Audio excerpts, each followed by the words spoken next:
ನಮಸ್ಕಾರ ವೀಕ್ಷಕರೇ, ಇವತ್ತು ಗಾರ್ಡನಿಂಗ್ ಟೈಮು ಸಂಡೇ ಸಾಯಂಕಾಲ ಫ್ರೀ ಇದ್ದೀನಿ. ಇವಾಗ ನಾನು ಗಾರ್ಡನಿಂಗ್ ಮಾಡ್ತಾಯಿದ್ದೀನಿ. ಇವಾಗ ಫಸ್ಟ್ ಎಲ್ಲ ಮಣ್ಣು ಚೆಂದಾಗಿ ಈ ರೀತಿ ಲೂಸ್ ಮಾಡ್ಕೊಂಡಿದ್ದೀನಿ ಚೆಂದಾಗಿ. ಇನ್ನು ಇಲ್ಲೈತೆ ನೋಡ್ರಿ, ಇದು ಮೆನ್ಯೂರ್ ಮಾಡಿಟ್ಟೀನಿ. ಆಕಳ ಸಗಣಿ, ಗೋಮೂತ್ರ, ಆಮೇಲೆ ಒಂದು ಸ್ವಲ್ಪ ಮೊಸರು, ಒಂದು ಸ್ವಲ್ಪ ಬೆಲ್ಲ ಹಾಕಿ ಅದನ್ನು ಫರ್ಮೆಂಟ್ ಆಗೋಕ್ಕೆ ಒಂದು 4-5 ದಿವಸ ಬಿಟ್ಟಿದ್ದೆ. ಈಗ ಇದನ್ನು ಸರಿಯಾಗಿ ತಯಾರಿಸ್ಕೊತಾ ಇದ್ದೀನಿ.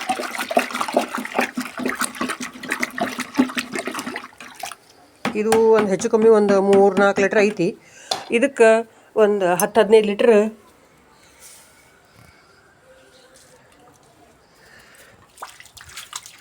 ನೀರು ಹಾಕ್ಕೊತಾನೆ. ಇದು ಬಕೆಟು 20 ಲೀಟರ್ಸ್ ಬಕೆಟ್ ಅನಿಸುತ್ತೆ ಇದು ಮೋಸ್ಟ್ಲಿ. ಈ ಬಕೆಟ್ ಫುಲ್ಲು ಮಾಡ್ತೇನೆ. ಇದು ಹಿಂಗೆ ಮೆನ್ಯೂರ್ ಮಾಡೋಕ್ಕೋಸ್ಕರ ಅಂತಲೇ ಇದು ಪೇಂಟ್ ಬಕೆಟ್ ಹಂಗೆ ಉಳಿಸ್ಕೊಂಬಿಟ್ಟೇನಿ. ಮಾಡ್ತೀನಿ. ಇಲ್ಲಿ ನೋಡ್ರಿ, ನನ್ನ ಮಗನೂ ಎಷ್ಟು ಸಹಕಾರ ಕೊಡ್ತಾಯಿದ್ದಾನೆ ತನ್ನ ಬಾಡಿಗೆ ತಾನು ಆಡಿಕೊಂಡು. ಹಾಗಾಗಿ ನಮ್ಮ ಕೆಲಸಗಳನ್ನು ಮಾಡಲಿಕ್ಕೆ ನಮಗೆ ಅನುಕೂಲ ಆಗ್ತಾ ಐತೆ. ಆಮೇಲೆ ಇಲ್ಲಿ ನಮ್ಮ ಟೊಮೆಟೊ ನೋಡ್ರಿ ಎಷ್ಟು ಚೆನ್ನಾಗಿ ಬೆಳೆದಿದೆ. ಹೆಚ್ಚು ಕಮ್ಮಿ ಒಂದೇ ಗಿಡದಲ್ಲಿ 20-25 ಕಾಯಿ ಬೆಳ್ಕೊಂಡಿದ್ದಾವೆ. ಆದರೆ ಯಾಕೋ ಒಂದು 4 ಗಿಡದ ಇದ್ರ ಮೇಲೆ ಚಿಕ್ಕಿ ರೋಗ ಬಂದೈತೆ. ಏನು ಅಂತ ಅರ್ಥ ಆಗ್ತಾಯಿಲ್ಲ. ಅದನ್ನು ನೋಡಿ ಅದಕ್ಕೆ ಬೇವಿನ ಎಣ್ಣೆ ಆಗಲಿ ಅಥವಾ ಒಂದಿಷ್ಟು ಅರಶಿನ ಆಗಲಿ ಏನಾದರೂ ಹಾಕಬೇಕು. ಆದರೆ ಗಿಡ ಮಾತ್ರ ಸಮೃದ್ಧವಾಗೇ ಐತಿ. ಆಗಾಗ ಹಳದಿಯಾಗಿರೋ ಎಲೆ ಕಟ್ ಮಾಡ್ತಾಯಿದ್ದೀನಿ, ಗೊಬ್ಬರ ಹಾಕ್ತಾಯಿದ್ದೀನಿ, ಎಲ್ಲ ರೀತಿಯಿಂದ ಹಾಕ್ತಾಯಿದ್ದೀನಿ. ನೀರು ಚೆನ್ನಾಗೈತಿ. ಬಟ್ ಯಾಕೆ ಈ ರೀತಿ ರೋಗ ಬಂದಿದೆ ಅಂತ ಅರ್ಥ ಆಗ್ತಾಯಿಲ್ಲ. ನೋಡಬೇಕು ಅದನ್ನು ಒಂದು. ಇಲ್ಲಿ ನೋಡಿ ಹೆಂಗೆ ಕಾಣಿಸ್ತಾ ಇದೆಲ್ಲ ರೋಗ. ಬ್ಲ್ಯಾಕ್ ಸ್ಪಾಟ್ ಬೀಳ್ತಾ ಇದ್ದಾವೆ. ಇದು ಯಾಕೆ ಆಗ್ತಾಯಿದೆ ಅಂತ ಗೊತ್ತಿಲ್ಲ. ನಿಮಗೇನಾದರೂ ಗೊತ್ತಿದ್ದರೆ ದಯವಿಟ್ಟು ತಿಳಿಸಿ. ಇದನ್ನು ಈಗ ನೋಡಿ ಇಷ್ಟೊಂದು ನೀರು ಹಾಕಿದ ಮೇಲೆ ಇದು ಎಲ್ಲ ಗಿಡಗಳಿಗೂ ಒಂದೊಂದು ಅರ್ಧ ಚಂಬು ಅಷ್ಟೇ ಸಾಕು, ಅದಕ್ಕಿಂತ ಹೆಚ್ಚು ಬೇಡ. ನನಗೆ ಇವಿಷ್ಟು ಮಾತ್ರ ಗಿಡಗಳಲ್ಲ, ಇನ್ನೂ ಬೇರೆ ಇದ್ದಾವೆ.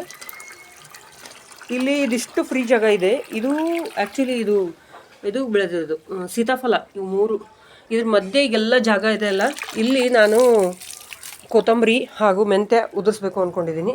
ಹಾಗೆ ಪಾಲಕ್. ಈ ದೊಡ್ಡ ಗಿಡಗಳ ಪಕ್ಕ ನಡಕ್ಕೆ ಇಂಥವೆಲ್ಲ ಸಣ್ಣ ಪುಟ್ಟ ಗಿಡಗಳನ್ನು ಬೆಳಿಬಹುದು ಈಸಿಯಾಗಿ. ಆಮೇಲೆ ಇದು ಲಿಲ್ಲಿ ಗಿಡ, ಇದನ್ನು ಕಟ್ ಮಾಡಿ ತೆಗೆದುಬಿಟ್ಟೆ. ಯಾಕೆಂದರೆ ಹೊರಗಡೆ ಸಾಕಷ್ಟು ಬೆಳೆದಿದೆ. ನನಗೆ ಇಲ್ಲಿ ವೆಜಿಟೇಬಲ್ಸ್ ಬೆಳಿಬೇಕಾಗಿತ್ತು. ಹಾಗಾಗಿ ಇದನ್ನೆಲ್ಲ ಕಟ್ ಮಾಡಿ ತೆಗೆದುಬಿಟ್ಟಿದ್ದೀನಿ. ಆಮೇಲೆ ಇದನ್ನು ಇಲ್ಲೇ ಹಾಕಿಬಿಟ್ಟಿದ್ದೀನಿ. ಬಿಕಾಸ್ ಅದೇ ಮತ್ತು ಹೊಳ್ಳಿ ಗೊಬ್ಬರ ಆಗುತ್ತೆ. ನೀರು ಇದರ ಬಿದ್ದು ತಾನೇ ಸರಿಯಾಗಿ ಕೊಳ್ಕೊಳ್ತು ಗಿಡಕ್ಕೆ ಮಣ್ಣು ಫಲವತ್ತಾಗತ್ತೆ ಅಂಥೇಳಿ ನಾನು ಅಲ್ಲೇ ಬಿಟ್ಟಿದ್ದೀನಿ. ಅದನ್ನು ತೆಗೆದಿಲ್ಲ ಹೊರಗೆ. ಈಗ ಇಲ್ಲಿ ನೋಡಿ, ಇದು ಹಿಂಗೆ ಇದನ್ನು ಆಗೈತಿ. ಈಗ ಒಂದ್ಸರಿ ಇದನ್ನು ಸರಿಯಾಗಿ ಕೈಯಾಡಿಸ್ಕೊಂಬಿಡೋಣ ಅಂತ. ಕೈಯಾಡಿಸಿ ಒಂದು ಹಾಫ್ ಚಂಬು ಎಲ್ಲ ಗಿಡಕ್ಕೂ ಹಾಕ್ತಾ ಬರೋಣ ಅಂತ. ಅಂದರೆ ಈಗ ಚಳಿಗಾಲದಲ್ಲಿ ಒಂದು ಸ್ವಲ್ಪ ಕೇರ್ ಅಂತೂ ಜಾಸ್ತಿ ಬೇಕೇ ಬೇಕು ಗಿಡಗಳಿಗೆ. ಯಾಕಂದ್ರೆ ವಾತಾವರಣದೊಳಗೆ ಮಾಯ್ಶ್ಚರ್ ಸ್ವಲ್ಪ ಕಡಿಮೆ ಇರ್ತದೆ, ಒಣ ಹವೆ ಜಾಸ್ತಿ ಇರ್ತದೆ. ಹಂಗಾಗಿ ಗಿಡಗಳು ಬೇಗ ಬಾಡಿ ಹೋಗ್ಬಿಡ್ತಾವೆ. ಅಂಥ ಹೊತ್ನಾಗ ನಾವು ಬೇಗ ಅದಕ್ಕೆ ಅವಾಗವಾಗ ಒಂದು ಸ್ವಲ್ಪ ಗೊಬ್ಬರ ಹಾಕೋದು, ನೀರು ಹಸಿ ಐತೆ ಎಲ್ಲ ಮಣ್ಣು ಅಂಥೇಳಿ ವಿಚಾರ ಮಾಡಿ ಹಾಕೋದು, ಇವನ್ನೆಲ್ಲ ಮಾಡ್ತಾನೆ ಇರಬೇಕು. ಇದು ನಮ್ಮ ನಿಂಬೆ ಗಿಡ ಸ್ವಲ್ಪ ಬೆಳೆದೈತಿ, ಒಂದು ಸ್ವಲ್ಪನೂ ಬೆಳೆದಿಲ್ಲ. ಮುಂದೆ ಅದು ಎದಕ್ಕೆ ಹಂಗೆ ಆಗ್ತಾಯಿತಿ ನೋಡ್ಕೊಂಡಿಲ್ಲ. ಬಟ್ ನಾಟ್ ಬ್ಯಾಡ್, ಚೆನ್ನಾಗಂತೂ ಐತೆ. ಅದು ಬೆಳೀತೈತೆ ಅನ್ನೋ ಕಾನ್ಫಿಡೆನ್ಸ್ ಅಂತೂ ನನಗಿದೆ. ಇದು ನೋಡ್ರಿ ನಮ್ಮ ಲೀಚಿ ಗಿಡಗಳು, ಫೆವಿಕಾಲ್ ಡಬ್ಬಿಗಳೊಳಗೆ ಬೆಳೆದೇನೆ. ಹಾಗೆ ಇದು ಟೊಮೆಟೊ, ಹೈಬ್ರಿಡ್ ಟೊಮೆಟೊ. ಇವು ಹಾಗೆ ಬೀಜ ಉದುರಿಸ್ಬಿಟ್ಟಿದ್ದೆ. ಬಹಳಷ್ಟು ಗಿಡಗಳಾಗಿದ್ವು. ಅವನ್ನ ಬೇರೆ ಜಾಗದಲ್ಲಿ ಹಚ್ಚಿದ್ದೀನಿ. ಈಗ ಅಲ್ಲೊಂದು ಇಲ್ಲೊಂದು ಹಚ್ಚಿದ್ದೀನಿ. ಈಗ ಬೇರೆ ಕಡೆ ಜಾಗ ಮಾಡಿ ಒಂದು ಸ್ವಲ್ಪ 1 ಫೂಟು 1.5 ಫೂಟು ಜಾಗ ಬಿಟ್ಟು ಅವನ್ನ ಹಚ್ಚಿದ್ದೀನಿ. ಇನ್ನೂ ಒಂದು ಸ್ವಲ್ಪ ಈಗ 1-2 ಎತ್ತರ ಆದರೆ ಇವನೊಂದಿಷ್ಟು ಚೇಂಜ್ ಮಾಡ್ತೀನಿ, ಬೇರೆ ಕಡೆ ಜಾಗದಲ್ಲಿ ಶಿಫ್ಟ್ ಮಾಡ್ತೀನಿ ಇವನ್ನ.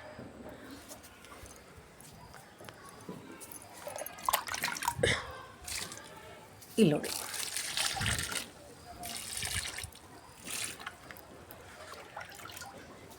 ಇದು ನಂದು ಬಿಳಿ ಗುಲಾಬಿ.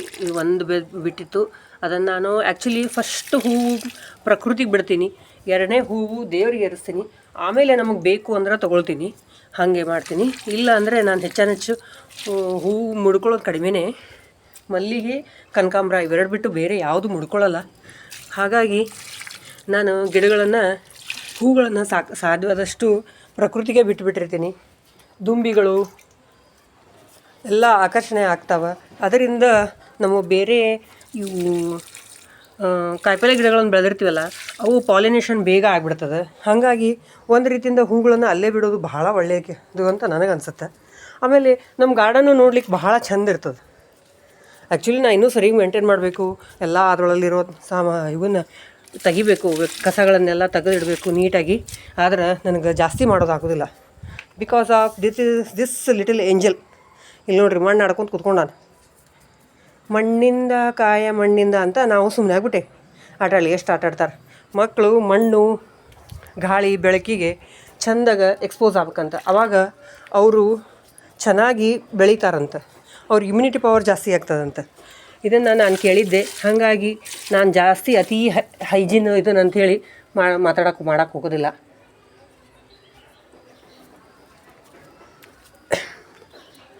ಇನ್ನು ಉಳಿದಿದ್ದು ನನಗೆ ಬೇರೆ ಕಡೆ ಗಾರ್ಡನ್ ಐತಲ್ಲ, ಅಲ್ಲಿನೂ ಇದು ಮೆನ್ಯೂರ್ ಹಾಕಿ ನಮ್ಮ ಗಿಡಗಳಿಗೆ ಒಂದು ಸ್ವಲ್ಪ ಆರೈಕೆ ಮಾಡ್ಕೊಳ ಅಂದ್ಕೊಂಡಿದ್ದೀನಿ. ಇವತ್ತಿನ ವ್ಲಾಗ್ನಲ್ಲಿ ಇಷ್ಟೇ ಸಾಕು. ಮತ್ತೆ ಮುಂದೆ ಬರೋಣ ಅಂತ. Okay bye, thank you.